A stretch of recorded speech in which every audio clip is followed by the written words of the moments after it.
what do we mean by dopamine fasting or dopamine detoxing, and why is that a useful exercise for the average person to engage in? Great. So let me answer this by telling you what I've learned from patients over the years.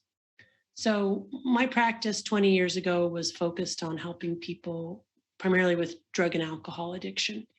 And in that context, there's people don't really question that they should stop their drugs and the alcohol that they're addicted to. It's sort of a given, right? That, gee, this has taken over my life and I need to stop. And what I learned again and again, which was just so fascinating to observe experientially, was that when people were able to get into sustained recovery, which is to say, abstain from their drug of choice, they experienced flourishing, right? They experienced a palpable improvement in their mood, in their levels of anxiety, in their sleep, in their ability to concentrate, in their ability to be present, in their cognitive abilities, in their ability to live according to their goals and values.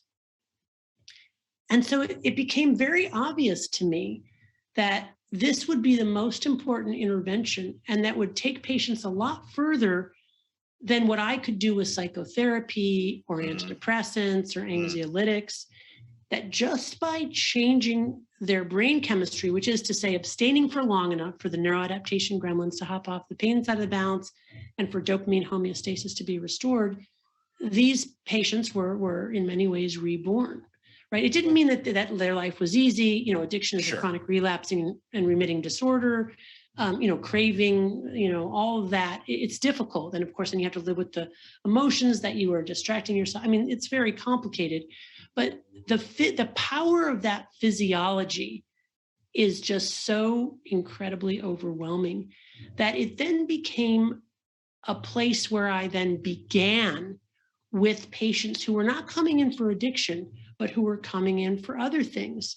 Depression, anxiety, feelings of alienation, feelings of disconnection, chronic body pain, right? And it's not to be like overly reductionistic, but when you're dealing with a physiology that's that powerful, and that involves not giving your patient a drug, but actually having them remove drugs such that their own brains and physiology can upregulate the hormones and neurotransmitters that are good for them, and seeing that work again and again and again. I mean, I just became powerfully convinced of that intervention. And so when you ask, is it helpful for the average person who's not addicted, doesn't meet DSM criteria? I mean, yes. I mean, this is, I really, and I became convinced that actually, again, the problem with our lives is not that they're too hard. Our lives are too easy. We're not wired for this easy life. We are wired for striving, for friction, to walk tens of kilometers a day to get a drink of water and a handful of berries. Our brains are not evolved for the world that we live in now. And the consumption of all of these ready-made kind of distractors and pleasers and comforters is making us sick. And I really believe that. Could you describe the kind of form of abstinence and asceticism you have in mind as a full way of life rather than just a kind of a dopamine fast?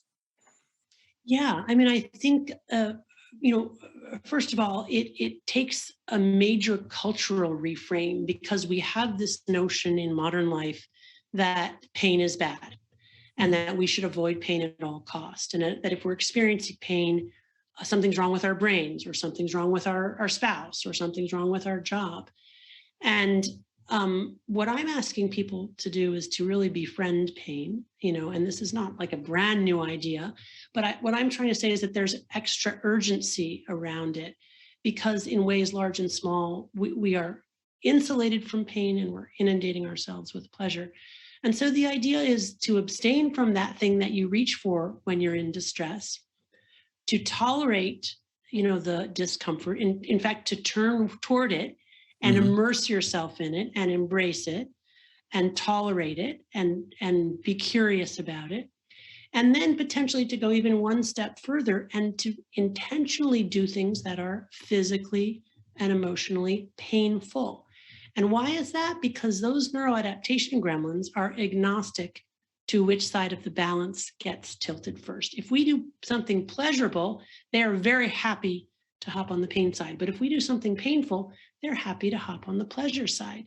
And ultimately, by doing things that are hard, what we do is we tell our bodies, oh, there's an injury here. It's time to start to make more of our own dopamine, right? Yeah. And we see that in lots and lots of science. This is the science of hormesis.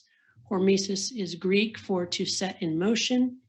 And essentially, it's all about how by using mild to moderate noxious stimuli on purpose, we can increase our resilience. And the way that we do that is by upregulating dopamine.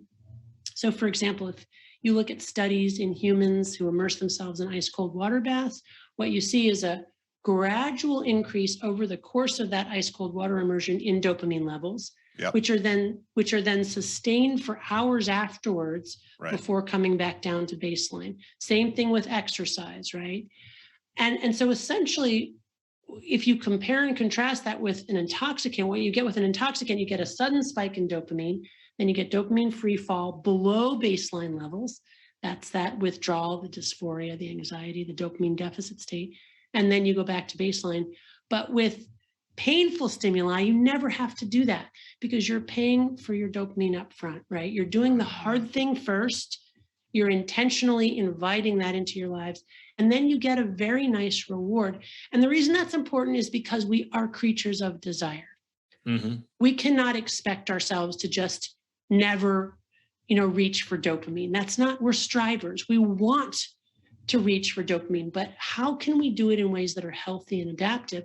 And I think the ways that we can do it that are healthy and adaptive are by doing things that are hard and creating that friction that then allows us to get that dopamine rush indirectly, which will make it less vulnerable to the problem of tolerance, dependence, withdrawal, and addiction. Not totally invulnerable, but less vulnerable. If what you've heard on Flow Research Collective Radio has been helpful, please consider doing us a solid and leaving us a review on Apple Podcasts, Spotify, or wherever you are listening to this. Reviews help us connect to a wider audience so we can get these peak performance principles out to more people.